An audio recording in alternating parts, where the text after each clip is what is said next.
वो 56 इंच सीना का क्या फायदा जो ये कबूल ना कर सके कि वो एक इंसान है और उससे भी गलती हुई है। ये लखपति बाइडो जुमला है। असम के अंदर आप में से कोई लखपति बाइडो नहीं होने वाले। लखपति बाइडो असम में सिर्फ एक ही हैं, वो हमारी डिस्पुर वाली बाइडो। भगवान राम का स्थान किसी राजनीतिक नेता के भाषण के बीच में नहीं होना चाहिए। धर्म का स्थान धर्म और राजनीति का स्थान राजनीति। ना राजनीति को हमें धार्मिक बनाना है, ना धर्म को हमें राजनीतिकरण करना है। अहमदाबाद में एक स्टेडियम बना सकते हैं, मूर्ति बना सकते हैं, लेकिन कभी भी यह कबूल नहीं कर सकते कि उनसे गलती हुई। प्रधानमंत्री मोदी जी एक ऐसे व्यक्ति के लिए प्रचार करने गए जिसने 200 से ज्यादा महिलाओं पर अत्याचार बलात्कार कर लगभग 3000 वीडियो बनाए हैं। ऐसे व्यक्ति के लिए प्रधानमंत्री मोदी जी प्रचार करने गए हैं और भगवान राम के नाम पर वोट मांगते हैं। अरे भगवान राम ने तो सीता मैया के लिए लंका को जला दिया, आप तो सारे मणिपुर के महिलाओं को अपनी पीठ दिखा दिया। प्रधानमंत्री मोदी जी को अपनी छवि इतनी प्यारी है, हर वैक्सीन के सर्टिफिकेट पे अपना चेहरा लगा दिया, लेकिन लोगों को यह नहीं बताया कि ये दवाई लेते हुए थोड़ा आप सतर्क रहिए। 15 साल मेरे पिताजी असम के मुख्यमंत्री थे, मेरे माताजी के नाम पर कहीं न्यूज चैनल व न्यूज पोर्टल उन्होंने नहीं खोला। 15 साल मेरे पिताजी असम के मुख्यमंत्री थे, मेरे परिवार के नाम पर कहीं रिजॉर्ट या स्कूल नहीं खोला, क्योंकि राजनीति हमारे लिए सेवा का माध्यम है। इंडिया अलायंस की सरकार आएगी तब तो इनकम टैक्स हमारे साथ होगा ना, तब तो ईडी हमारे साथ होगी। ये पूरा का पूरा हम हिसाब निकालेंगे। जिस सिद्धार्थ भट्टाचार्य जी का पैर पकड़कर हिमंत बिश्व शर्मा जी भाजपा में शामिल हुए, आज उसी को परे कर दिया। आज इस साइन बोर्ड में लिखा है मेरा भारत। क्या मणिपुर भारत में नहीं है? क्या मणिपुर भारत में नहीं है? मैं पूछना चाहता हूं। आज भी मणिपुर में हिंसा हो रहा है। बच्चे आज अपने शिक्षा के लिए स्कूल नहीं जा पा रहे, यूनिवर्सिटी नहीं जा पा रहे, लेकिन प्रधानमंत्री मोदी जी को अपनी छवि इतनी प्यारी है, अपनी छवि इतनी प्यारी है कि वो अपने नाम के लिए एक पूरा अहमदाबाद में एक स्टेडियम बना सकते हैं, मूर्ति बना सकते हैं, लेकिन कभी भी ये कबूल नहीं कर सकते कि उनसे गलती हुई। कबूल करने की ये क्षमता उनके पास नहीं है। वो 56 इंच सीना का क्या फायदा जो ये कबूल ना कर सके कि वो एक इंसान है और उससे भी गलती हुई है। उस 56 इंच सीना का क्या फायदा जिसने भारत में नोटबंदी लागू कर कितने करोड़ व्यक्तियों का जीवन आज खत्म कर दिया, उस भूल को वो आज तक कबूल नहीं कर सकते। ये 56 इंच का सीना नहीं है। अफसोस की बात है, लेकिन ये एक बुज़दिल व्यक्ति का उदाहरण है जो कबूल नहीं कर सकता कि उसकी सरकार से गलती हुई, मणिपुर में गलती हुई, नोटबंदी के समय गलती हुई। और आज हम क्या देख रहे हैं? भगवान राम के नाम पर ये वोट मांगते हैं कि भगवान राम हमारे लिए मर्यादा पुरुषोत्तम राम है। तो भगवान राम के साथ मर्यादा का शब्द जुड़ा हुआ है।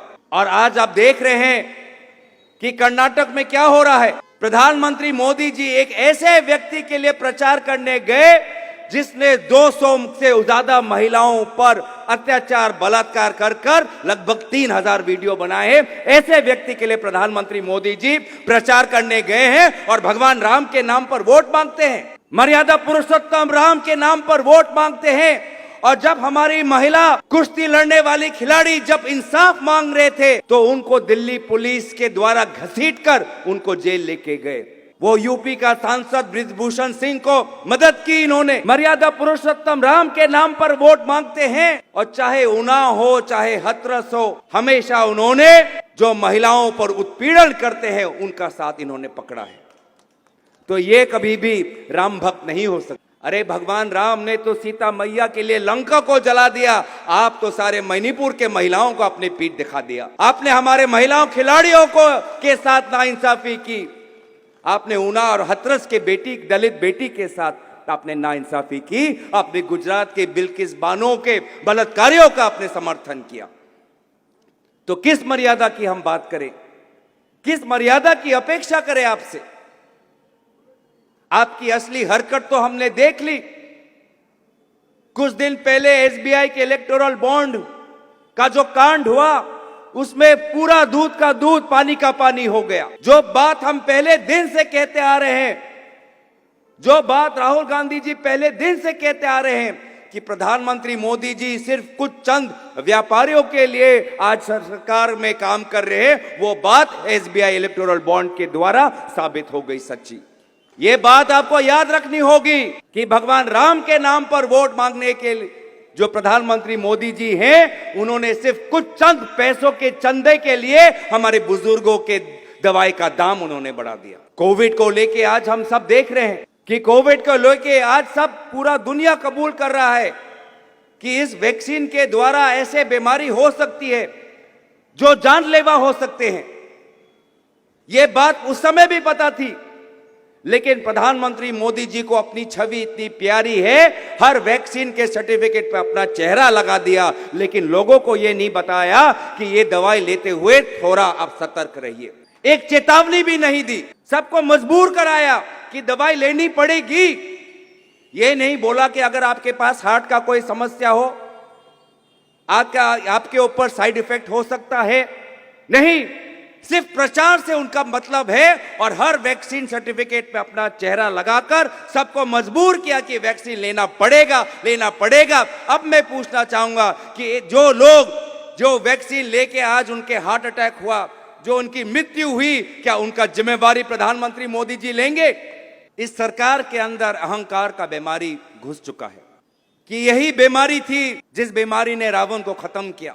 नहीं तो रावण भी बहुत शक्तिशाली था, रावण के पास अपार पैसा, अपार धन था, रावण खुद पूजा पाठ में विश्वास करता था, रावण के पास बड़ी सेना थी, लेकिन उसको जब उसके अंदर वासना समाई, जब उसके अंदर अहंकार समाया, तो वो भगवान राम और उनके वानर सेना से वो हार गए। और यही बात आज हम 2024 में देखने वाले हैं कि प्रधानमंत्री मोदी जी आपके अहंकार के कारण आपकी कुर्सी सिटकने वाली है, खिसकने वाली है, और लोगों की चुनी हुई इंडिया अलायंस की सरकार आने वाली है। ये लखपति बाइडो जुमला है। असम के अंदर आप में से कोई लखपति बाइडो नहीं होने वाले। लखपति बाइडो असम में सिर्फ एक ही हैं, वो हमारी दिसपुर वाली बाइडो, जिनकी नजर गुवाहाटी के बड़े बड़े दुकानों पर है। लोग तो डरते हैं कि ये दिसपुर से कॉन्वॉय अगर मेरे घर के सामने से गया तो कल को जाके मुझे अपना घर बेचना पड़ेगा। 15 साल मेरे पिताजी असम के मुख्यमंत्री थे, मेरे माताजी के नाम पर कहीं न्यूज चैनल व न्यूज पोर्टल उन्होंने नहीं खोला। 15 साल मेरे पिताजी असम के मुख्यमंत्री थे, मेरे परिवार के नाम पर कहीं रिजॉर्ट या स्कूल नहीं खोला। क्योंकि राजनीति हमारे लिए सेवा का माध्यम है। राजतंत्र चली আছে और हे कारण दिसपुरत बहि থকা মানুহবোৰে নিজকে ৰজা ভাবে, নিজকে ৰজা ভাবি আজি গোটেই অসমটো নিজৰ ব্যক্তিগত সম্পত্তি ভাবে, এনেকুৱা তেওঁলোকৰ ধাৰণা। हमारी ये सरकार आएगी, इंडिया अलायंस की सरकार आएगी, तब तो इनकम टैक्स हमारे साथ होगा ना, तब तो ईडी हमारे साथ होगी। ये पूरा का पूरा हम हिसाब निकालेंगे, सबका हिसाब निकाला जाएगा, एक एक पैसा का हिसाब हम निकालेंगे। ये दिसपुर के कुछ मंत्रियों के आतंक से आज लोग थक चुके हैं। अरे इनके साथ तो इनका पार्टी भी इनके साथ नहीं है, ये इनके पार्टी के लोग आज नीचे नीचे आज हमारे साथ काम कर रहे हैं। जिस सिद्धार्थ भट्टाचार्य जी का पैर पकड़कर हिमंत बिश्व शर्मा जी भाजपा में शामिल हुए, आज उसी को परे कर दिया। जिस श्रीमती विजय चक्रवर्ती बाइडो का पैर पकड़कर आशीर्वाद लेकर भाजपा में शामिल हुए, आज हिमंत बिश्व शर्मा जी ने आज उनको परे कर दिया। अमित शाह जी के रोड शो के समय महिलाओं पर हाथ लगा रहे हैं, आपने देखा कि नहीं देखा? हिमंत बिश्व शर्मा जी के सबसे चहेते युवा मंत्री हमारे असम के महिलाओं के कंधों पे हाथ रखकर उनका अत्याचार किया, उनका अपमान किया। माफी मांगनी चाहिए हमारे असम के महिलाओं से। इन अहंकारी नेताओं को अगर सबक सिखाना है तो 7 तारीख को पंजे के चिन्ह पे वोट डालकर आपको मीरा ठाकुर जी को जिताना है। राम, भगवान राम का स्थान किसी राजनीतिक नेता के भाषण के बीच में नहीं होना चाहिए। धर्म का स्थान धर्म और राजनीति का स्थान राजनीति।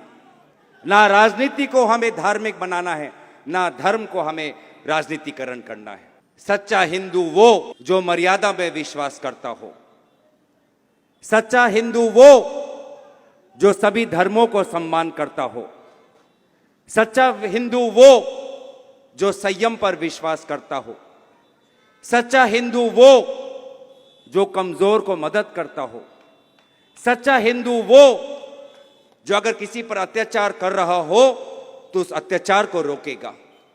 सच्चा हिंदू वो जो समाज में सद्भावना बांटता है। हमें सच्चा हिंदू बनना है। भारत एक धार्मिक देश है और हर धर्म हमें सिखाता है कि आपस में बैर नहीं रखना। सारे जहां से अच्छा ये हिंदुस्तान हमारा, हम बुलबुलें हैं इसकी, ये गुलसिता हमारा। इन्हीं दो शब्दों के साथ मैं अपना भाषण समाप्त करता हूं। धन्यवाद। जय हिंद, जय आया कौम।